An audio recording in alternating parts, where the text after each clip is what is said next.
유대인들은 예수님이 세리들과 죄인들과 식사하고 금식하지 않는 것을 말합니다. 죄인들이 식사할 수도 있고 남들 하는 금식하지 않을 수도 있는 삶을 말하는 거예요. 그러나 당시 유대인들은 유대 율법에서 벗어나는 것은 죽음과 같은 그런 마음의 부담이었습니다. 우리도 내 안에 오래도록 새겨진 예쁘게 갇힌 삶이 있어요. 그러니까 이거 벗어나는 거 되게 힘듭니다, 여러분. 이게 굳어지고 강해지면 강해질수록 이것을 벗어나는 건 죽는 줄 알아요. 말이 쉽지, 여러분 자기 죽음을 받아들이는 사람 얼마나 있겠습니까? 왜냐하면 내 세포가 거부해요. 내 몸이 거부해요. 몸이 발이 안 떨어지는 거예요. 특히 상처가 있고 어느 부분에서 공포를 경험하면 몸은요 항상 과거의 일을 현재처럼 경험하기 때문에 거부한다 그래요. 저도 여러분도 아시지만 제가 수영장에서 다이빙 하다가 몸 크게 다친 적이 있었거든요. 근데 그게 제 삶의 노래에도 많은 부정적 영향을 미치더라고요. 그래서 수영장을 다시 끊었어요. 10년 만에. 그런 다음에 다시 다이빙을 시작했어요. 이거 없애보려고. 근데 몸이 나도 모르게 덜덜덜 떨더라고. 마음으로는 야 한번 해보자. 그냥. 나 이거 아니면 나 안 돼. 이런 식으로 마음은 뭐 근데 몸은 막 이렇게 털어. 그거 한 10번 하니까 없어지더라고. 10번 하니까. 그게 몸이 기억하는 거예요. 예. 그만큼 우리 삶에 많은 습관들이 오래도록 다져져 있는데 세포가 거부한다니까요. 그래서 내가 예수를 믿고 나 거듭난 사람이야 라도 삶을 고치는 건 다른 문제예요. 굉장히 많은 싸움이 있습니다. 내가 만들어 놓은 에고의 싸움이 있어요. 내가 만든 율법의 싸움이 있어요. 얼마나 힘들겠습니까? 정말 몸이 힘들더라고요. 여러분 세부대에 담긴다는 건 그런 거예요. 마음의 편안함을 버려야 돼요. 몸의 저항을 그냥 직면하면서 밀어붙여야 돼요, 여러분. 그러면 계속 싫어하고 거부하는 몸에 저항을 받으면서 주님의 말씀에 순종해 나가는 겁니다. 한 번으로 끝나지 않고 또 순종하고 또 순종하는 거예요. 불편한 자리에 또 가고 또 가는 겁니다. 몸이 괜찮아질 때까지. 그러니까 힘들어도 그게 아닌 때까지는 계속 나아가야 되는 게 바로 그 싸움이에요. 그러니까 주님은 우리에게 명하시는 거예요. 너 새 포도주야. 새 부대에 담겨야 돼. 새로운 교인이 가게 문을 닫고 주일날 오는 게 쉽습니까? 어려워요. 굉장히 힘듭니다, 처음에는. 이거 매출 계산해 보니까 손해인데 또 가야 돼?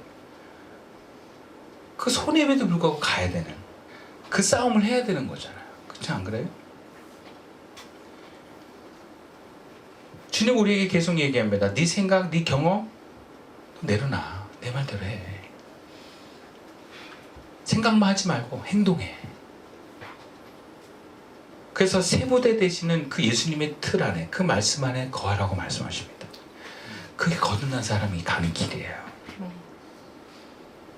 그럼 우리가 구체적으로 그 힘든 길을 어떻게 좀 잘 감당하며 갈 수 있을까? 본문 29절 말씀 함께 읽어보겠습니다. 시작.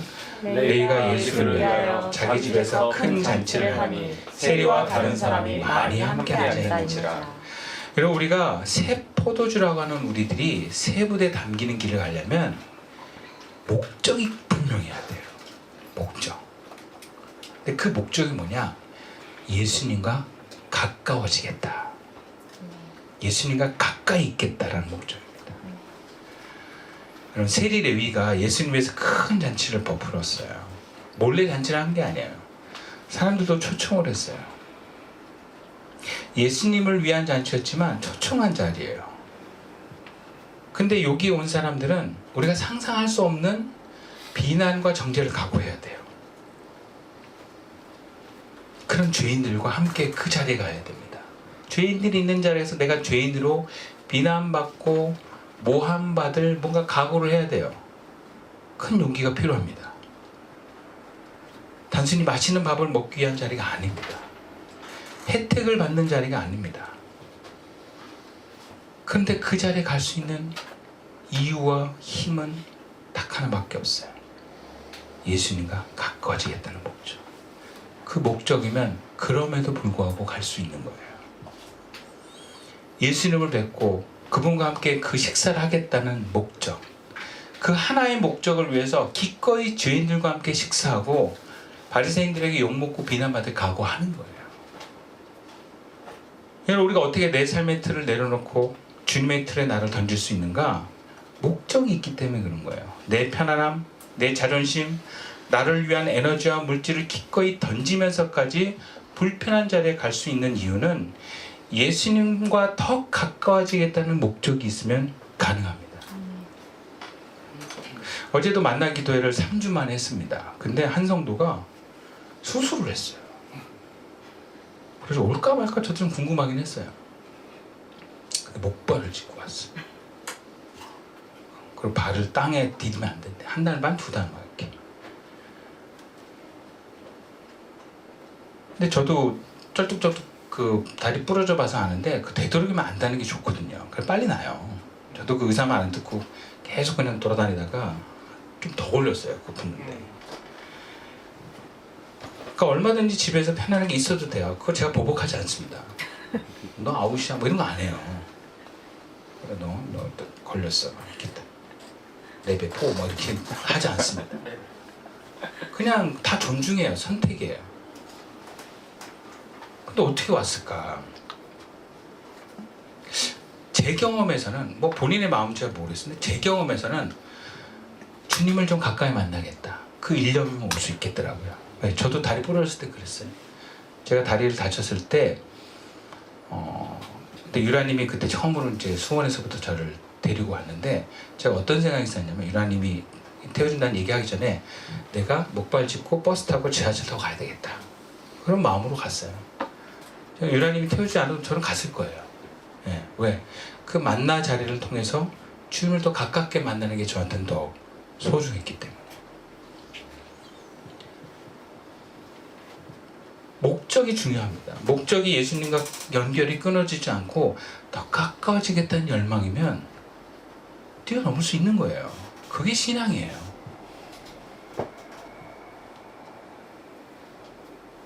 그만큼 우리는 예수님과 함께 그 식사 자리에 가까이 있는 것을 귀하게 여기고 가까워지는 것에 의미부여를 할 수 있는 사람입니다. 거듭난 사람은 예수님이 하나님을 믿는 사람이에요. 그리고 예수님과 함께 있는 것이 얼마나 큰 축복임을 경험하고 믿는 사람입니다. 그러니까 힘들어도 갈 수 있는 거예요. 이유는 단 하나예요. 주님이 가라고 하시니까. 왜 주님이 가라고 하면 가냐?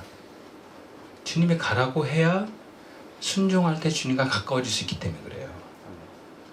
성도와 저의 관계도 그렇습니다. 자녀들과의 관계도 그래요. 말 안 듣는 자녀들하고 어떻게 가까워질 수 있겠어요? 안 그래요? 자녀들이 부모의 말을 잘 들어야 부모가 가까워집니다. 성도도 마찬가지예요. 목사가 성도들한테 이런 얘기할 때 그 말을 잘 들어주니까 성도가 목사가 가까워지는 거고, 목사는 더 깊은 얘기를 하고 뭔가 더 하나님 나라를 위해서 함께 일하자고 하는 제안을 할 수 있는 거예요. 근데 싫은데요? 그러면 더 이상 얘기를 못해요. 왜요? 일은 못하는 거예요. 그러니까 제가 주님과 가까워지는 목적이 있기 때문에 주님의 말씀에 순종할 수 있는 거예요. 여러분, 우리가 예수님과 더 가까워지는 것을 목적으로 한다면 우리는 얼마든지 내 틀 넘을 수 있습니다. 내려놓을 수 있어요. 나를 위한 가치관을 뛰어넘을 수 있는 것입니다. 두 번째, 우리가 새 포도주인 새 부대에 담긴 삶을 살기 위해서는요, 30절, 32절까지의 말씀입니다. 제가 읽어드리겠습니다. 바리새인과 그들의 서기관이 그 제자들을 비방하여 이르되 너희가 어찌하여 세리와 죄인과 함께 먹고 마시느냐? 예수께서 대답하여 이르시되 건강한 자에게는 의사가 쓸데없고 병든 자에게라 쓸데있나니 내가 의인을 부르러 온 것이 아니요 죄인을 불러 회개시키러 왔노라. 그리고 우리가 새 부대에 담기는 삶을 살려면요, 나도 죄인과 똑같다라는 마음을 가지셔야 돼요. 세리 레위와 그의 세리 친구들, 그리고 욕먹을 각오로 오직 예수님과 가까이 있겠다는 일념으로 식사 자리에 참석한 사람들, 그 사람들은 뭔가 다 이 죄인으로 그냥 퉁쳐서 죄인 무리 이렇게 그냥 이렇게 보여지는 사람들이에요. 근데 나 죄인의 무리에 들고 싶지 않아. 그러면 어떻게 되는 거예요? 식사 못 하는 거예요. 식사자에서 벗어나야 되는 거예요. 그래야 저들과 달라지는 거예요. 분리되는 거예요.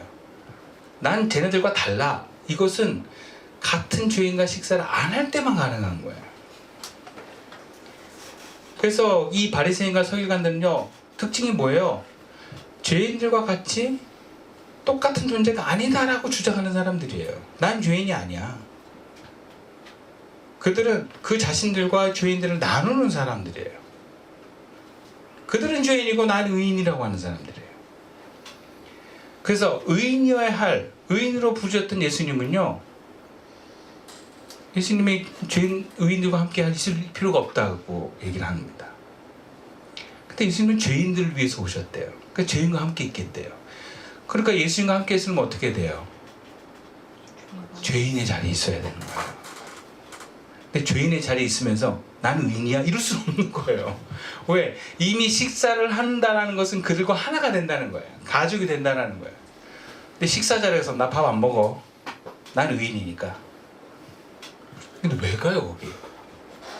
식사 자리에 가는 건 난 너희들과 같다. 그거 인정하고 받아들이는 거예요. 저런 병든 사람들, 죄인인 저들과 난 달라. 그건 못 갑니다. 난 달라 하면 못 가는 거예요. 새 포도주는 결국 예수님의 새로운 가치관에 합류할 때 가능합니다.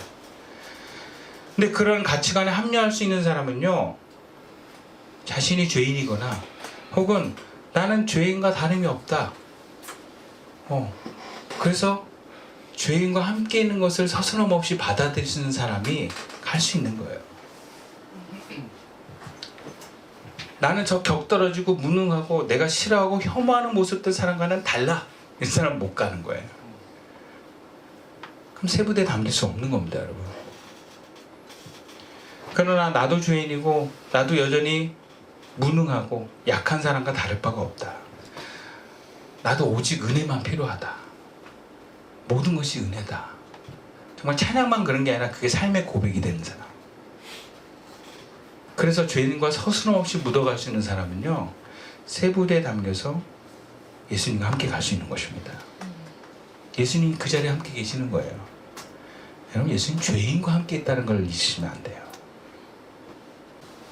그러니까 처음에는 주님의 명령에 순종하는 마음으로 억지로 참석했는데 같은 마음의 위치에 서기 시작하니까 주님의 은혜가 넘친다는 걸 느꼈어요. 아마 예수님의 그 죄인들과 함께 했던 식사 자리에 온 사람들도 나도 죄인이야.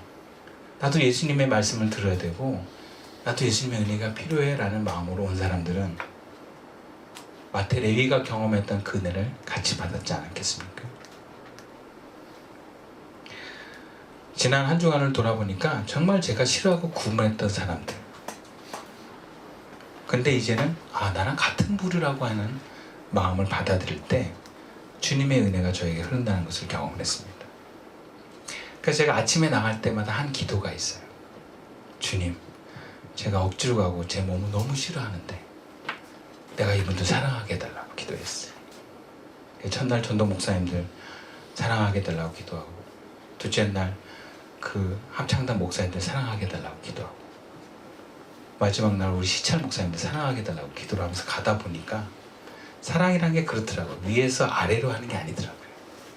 사랑은 동등하게 바라봐 주는 거더라고요. 그들과 내가 다르지 않다는 것을 인정하는 거더라고요. 그러니까 주님의 은혜가 저에게 흘렀어요. 정말 나중에는 그분들을 귀하게 여기게 되는 마음이 생기더라고요. 나도 죄인이고 나도 무능하고 나도 병든 존재임을 비로소 인정할 때 주님은 우리와 함께 하십니다. 아멘. 말씀을 마칠게요. 여러분, 주는 우리가 너희들은 거듭났다, 부르심을 입은 새 사람이다라고 얘기를 하십니다. 그래서 이제부터는 옛 습관에 혹은 내 옛 가치관에 사로잡혀 살지 말고 예수님의 가치관과 그 삶의 틀에 이제 그 부르심에 응답하여 살려고 말씀하십니다. 그러려면 목적을 예수님께로 갑시다. 내가 아니라 내가 편하고 내가 좀 더 잘 되는 게 목적이 아니라 주님과 가까워지는. 그래서 내 삶에 하나님이신 예수님이 드러나는 삶을 목적으로 합시다. 그러면 주님이 도와주십니다. 틀도 내려놓을 수 있도록, 나를 변할 수 있도록 도와주십니다. 우리가 죄인임을 잊어서는 안 됩니다. 기도드리겠습니다.